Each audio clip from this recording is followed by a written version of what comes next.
NC State, UNC have had a lot of players come in and out of the portal, but Duke has not. This is why we're going to go to Pat Welter joining us here on the Heister Automotive Group hotline, joining Chris Lee and I here on 99.9 The Fan. Now, Pat, tell us why UNC basketball has had the best offseason so far.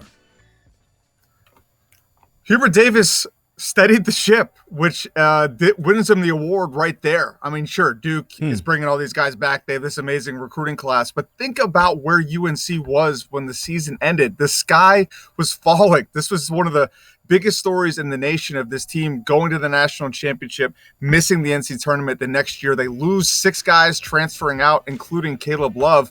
But now Hubert Davis has brought in this class of a team that really seems to fit with Harrison Ingram, small forward out of Stanford, Cormac Ryan, finally a guy that can shoot, Jalen Withers, a 6'9" forward as well. I really like the pieces here, as well as RJ Davis and Armando Bacot coming back, but you can't take that for granted either. So I like this new mix of experience and guys that we know and new guys that we're about to find out what they can do.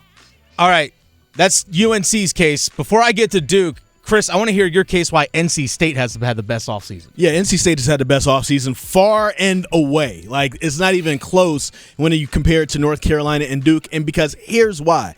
North Carolina and Duke have been getting some of the top recruits every year over the last few seasons for almost forever, for like the last 30 years for those teams. NC State has had some bad luck recently, right? Like, if you think about how Kevin Keatts came in and he has to be the one to pay for some of the NCAA violations that happened before him. He didn't have access to all of his scholarships. He'd have big-time 5 stars that will say, hey, yes, I'm coming to NC State, and then last minute say, actually, I'm going to the NBA draft. He's had a lot of bad hands dealt to him. So what he's done is taken the transfer portal. He just completely remade his teams. This team from last year, we didn't expect that with Jarkel Joyner, with DJ Burns, and Dusan Mahorcic. But then you have Dusan Mahorcic gone, Jarkel Joyner out of eligibility, he's gone. This year you add in Muhammad Diarra from Missouri, MJ Rice, a former 5-star from North Carolina, from Kansas, Ben Middlebrooks from Clemson, lit up NC State. They saw him firsthand over the season. DJ Horn and Jaden Taylor, those guys coming in, plus the 2 big-time freshmen you have coming in from NC State. I'm sorry, but Keatts is Chef Boyar Keatts, because he is cooking this offseason, bringing in so many great recruits, and he has the 8th best transfer class coming in the nation. These are experienced guys who want to play within their roles, who will have a big-time impact on the NC State Wolfpack this upcoming season. There's a chance that NC State is probably the best team in the triangle next year. Okay.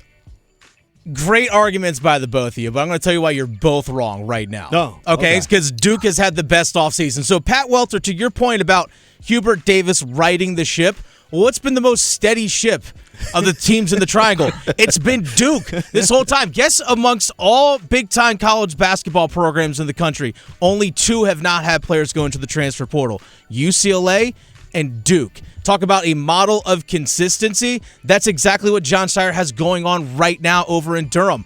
Kyle Filipowski could have gone to the NBA, coming back. Tyrese Proctor could have gone to the NBA, coming back. Yes, Mackenzie Mbako decides, you know what, I'm going to go take my talents and maybe to another school. You still got 4 5-star recruits coming in, and you don't have to worry about guys coming in and out of the transfer portal. You didn't have to go transfer portal diving in order just to fill your roster. He can go and pick 1 or 2 guys just to go ahead and supplement what he already is having coming in, and he's building his program from the inside out, not the outside in. He's going to be the model of consistency as Jon Scheyer as a coaching staff and his coaching staff. So, yeah, Duke by far has had the best offseason of any of the teams here in the Triangle, and it ain't even close. It ain't even close. All right, Pat, you heard NC State argument from Chris. Why is Chris wrong? Well, I mean, he might be Chef Boyar Keatts, but is he going to be making delicious chicken parm, or is it going to be kind of that slimy spaghetti-o type deal that we used to eat in elementary school that if it wasn't piping hot, kind of tastes disgusting? I don't know, and that's kind of the question. That's the thing with the transfer portal. We see the stars next to the names, but do we really know how good these guys are? And maybe there's a reason they left some of these schools. Now, Keatts did it once. Last year, he seemed to hit on every single one of his transfers. that gives you faith he could do it again. But as a little bit of a gambler myself, I know you're not going to hit every single time. It seems difficult to repeat. Although I will say, I was on the facility when the transfer from Missouri was there, getting a little tour of the action, and he rode in Keats' Land Rover, tricked out matte black with some red finishes. That could win it for Keats. I'm not trying to drill holes in my own argument, but that might sway me by myself if I'm a recruit. Well, here's the thing. You talked about what Keats is going to be cooking up. Don't worry about that because they're going to have a lot of ice cream after games. If you know Kevin Keats, if he wins, he wants that ice cream. They're going to have a lot of ice cream next year. Yeah, with that non-conference schedule they always have, of course they're going to have a lot of ice cream. Let's be real. Let's be honest. But you know what? I'm actually, before you poke holes at my Duke argument, I'm just going to say this to Pat real fast. If any of the three teams here in the Triangle, UNC has had the worst offseason out of all of them. And I'm going to tell you exactly why. You have 6 dudes going to the portal. You know why? There's a reason. It's because no one wants to be there. There's a reason why these guys that you recruited, these big-time guys like Dontrez Styles, are like, nah, peace. I'd much rather get out of here than try and stick things out. No, people want to leave North Carolina right now. No one wants to go there. People are trying to get out. Yeah, I get they have a couple of recruits, some high-end guys coming in maybe this year and next year as well. I understand that. But the guys that are in that program right now, they want to leave. And that just, to me, goes just goes to show the instability that's going on right Dennis, now. You want to talk about riding the ship, Pat? Come on. That thing is that's a ship in the wind. How quickly we forget. How far did NC State get in the tournament last year? How far did Duke? I know that UNC. I'm sorry. Where were they? But this is the team that was in the national championship just a year ago. How quickly we forget what things can look like in Chapel Hill when it's done right and when the pieces fit. That is the key thing. This year, there was a lot of competing egos, competing agendas. Now with this new group in the mix, I think Hubert Davis can get the fit right again. Can I pile on to Pat really Sure, quick? Absolutely. You had a lot of great points right there against Pat's argument, but here's the thing for me. In 1 year, we see the identity of what Duke is with John Shire.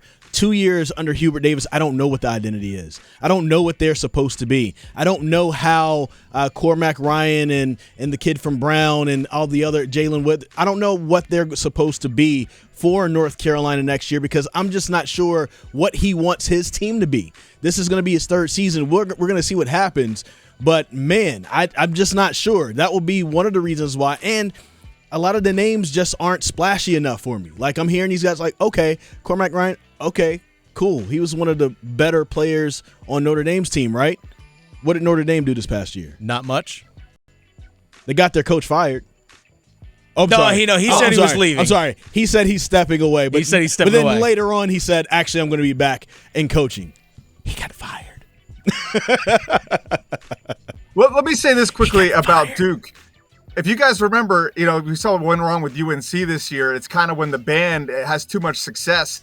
Maybe having everybody back isn't necessarily a good thing at Duke. I know that John Shire was very Wim Hof with his breathing exercises and his yoga. But how do we know that's going to work this year when you guys coming back trying to improve their NBA resumes, and then you've got the number 2 recruiting class of the nation coming in? You can't take that for granted. It worked this year in Duke. There's no guarantee it does again. Here's what I have to say with Duke when it comes to that. This is supposed to be who had the better off season. Yeah. And I'm thinking about moves and things being made. Duke didn't really have to do much. Exactly. Right? Keep making my argument for me, I'm not trying Chris. to make your argument, but I'm thinking Go ahead. about if you're going to have a better offseason, that means what kind of moves did you make? If you didn't have to make moves, then you don't necessarily have the best offseason, if that makes sense. No, that's actually right? that's what makes it the best offseason, Chris. You didn't have to go diving into the transfer portal to try and find guys to fill your roster. That's the reason why. They might get one. They might get Okay, one. Congratulations. Congratulations. You only had to go get one guy, maybe? Come on. That's exactly the reason why. Well, I think we all know that I won this. So thank you so much, Pat. I'm for sorry. joining When's the in. last time State won anything? It's all about the starting point. You got to keep that in perspective. You guys had easier arguments. UNC was in the dumpster before this. Now they've gone and got people excited again in Chapel Hill. I might be getting voted off the island here, but I still think I won. Hey, just because you fell into the recycle bin doesn't mean you're not dirty anymore, okay? Just because you got out of the dumpster.